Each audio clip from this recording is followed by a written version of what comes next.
Welcome to today's Walk Through the Bible by category. We have 6 categories with 1 chapter each. This will take us through the Bible in less than 9 months. Our first category begins with a reading from the Torah, God's law through Moses. You have completed all reading of the books of the law. Our second chapter is from Israel's history. Esther 3. After these things, King Ahasuerus promoted Haman the Agagite, the son of Hammedatha, and advanced him, and set his throne above all the officials who were with him. And all the king's servants who were at the king's gate bowed down and paid homage to Haman, for the king had so commanded concerning him. But Mordecai did not bow down or pay homage.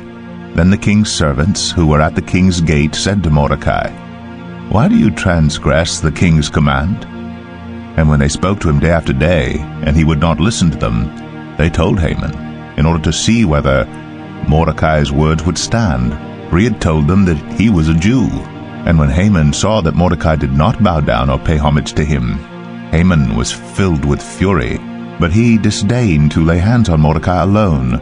So, as they had made known to him the people of Mordecai, Haman sought to destroy all the Jews, the people of Mordecai, throughout the whole kingdom of Ahasuerus. In the first month, which is the month of Nisan, in the 12th year of King Ahasuerus, they cast that is, they cast lots, before Haman day after day, and they cast it month after month, till the 12th month, which is the month of Adar. Then Haman said to King Ahasuerus, "There is a certain people scattered abroad and dispersed among the peoples in all the provinces of your kingdom. Their laws are different from those of every other people, and they do not keep the king's laws, so that it is not to the king's profit to tolerate them. If it please the king, let it be decreed that they be destroyed, and I will pay 10,000 talents of silver into the hands of those who have charge of the king's business, that they may put it into the king's treasuries." So the king took his signet ring from his hand, and gave it to Haman the Agagite, the son of Hammedatha, the enemy of the Jews. And the king said to Haman, "The money is given to you, the people also, to do with them as it seems good to you."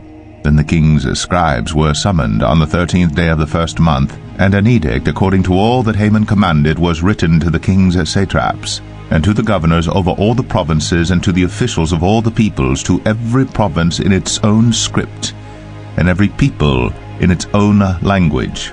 It was written in the name of King Ahasuerus, and sealed with the king's signet ring. Letters were sent by couriers to all the king's provinces with instruction to destroy, to kill, and to annihilate all Jews, young and old, women and children, in one day, the 13th day of the 12th month, which is the month of Adar, and to plunder their goods. A copy of the document was to be issued as a decree in every province by proclamation to all the peoples to be ready for that day. The couriers went out hurriedly, by order of the king, and the decree was issued in Susa the citadel.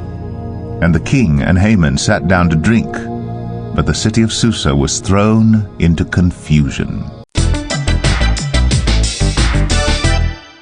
Our third chapter is from Israel's prophets. Zechariah 10. Ask rain from the Lord in the season of the spring rain, from the Lord who makes the storm clouds, and he will give them showers of rain, to everyone the vegetation in the field. For the household gods utter nonsense, and the diviners see lies. They tell false dreams, and give empty consolation. Therefore the people wander like sheep. They are afflicted for lack of a shepherd. My anger is hot against the shepherds, and I will punish the leaders. For the Lord of hosts cares for his flock, the house of Judah, and will make them like his majestic steed in battle.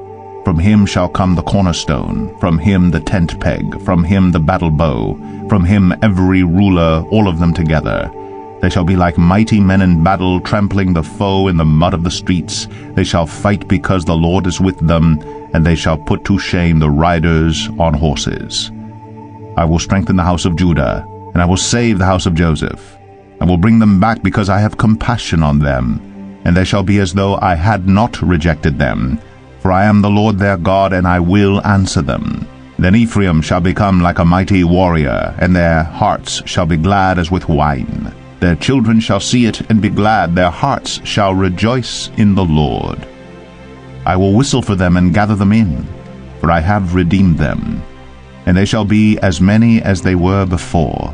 Though I scattered them among the nations, yet in far countries they shall remember me, and with their children they shall live and return. I will bring them home from the land of Egypt, and gather them from Assyria, and I will bring them to the land of Gilead and to Lebanon, till there is no room for them. He shall pass through the sea of troubles, and strike down the waves of the sea, and all the depths of the Nile shall be dried up. The pride of Assyria shall be laid low, and the scepter of Egypt shall depart. I will make them strong in the Lord, and they shall walk in his name, declares the Lord. Our fourth chapter is from Israel's wisdom and poetry. Psalm 42. As a deer pants for flowing streams, so pants my soul for you, O God. My soul thirsts for God, for the living God. When shall I come and appear before God? My tears have been my food day and night, while they say to me continually, Where is your God? These things I remember as I pour out my soul, how I would go with the throng and lead them in procession to the house of God with glad shouts and songs of praise, a multitude keeping festival.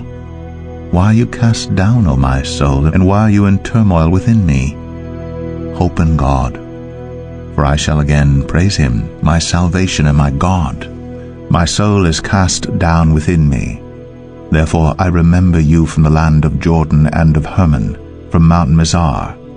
Deep calls to deep at the roar of your waterfalls. All your breakers and your waves have gone over me.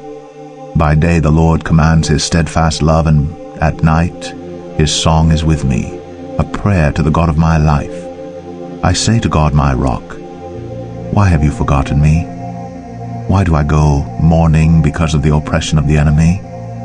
As with a deadly wound in my bones, my adversaries taunt me, while they say to me continually, Where is your God? Why are you cast down, O my soul, and why are you in turmoil within me?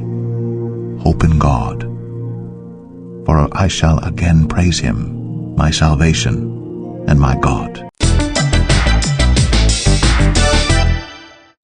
Our fifth chapter is from the Gospels. You have completed all reading of the Gospels. Our final chapter for today is from the church epistles, or letters. You have completed all New Testament epistles. Therefore, for the remainder, we will add Proverbs and Ecclesiastes in this category. The book of Ecclesiastes, chapter 1. The words of the preacher, the son of David, king in Jerusalem. Vanity of vanities, says the preacher, vanity of vanities, all is vanity. What does man gain by all the toil at which he toils under the sun? A generation goes and a generation comes, but the earth remains forever. The sun rises and the sun goes down and hastens to the place where it rises. The wind blows to the south and goes around to the north. Around and around goes the wind, and on its circuits the wind returns. All streams run to the sea, but the sea is not full. To the place where the streams flow, there they flow again. All things are full of weariness. A man cannot utter it. The eye is not satisfied with seeing, nor the ear filled with hearing. What has been is what will be, and what has been done is what will be done, and there is nothing new under the sun. Is there a thing of which it is said, See, this is new? It has already been in the ages before us. There is no remembrance of former things, nor will there be any remembrance of later things yet to be among those who come after. I, the preacher, have been king over Israel in Jerusalem, and I applied my heart to seek and to search out by wisdom all that is done under heaven. It is an unhappy business that God has given to the children of man to be busy with. I have seen everything that is done under the sun, and behold, all is vanity and a striving after wind. What is crooked cannot be made straight, and what is lacking cannot be counted. I said in my heart, I have acquired great wisdom, surpassing all who were over Jerusalem before me. And my heart has had great experience of wisdom and knowledge, and I applied my heart to know wisdom and to know madness and folly. I perceive that this also is but a striving after wind. For in much wisdom is much vexation, and he who increases knowledge increases sorrow.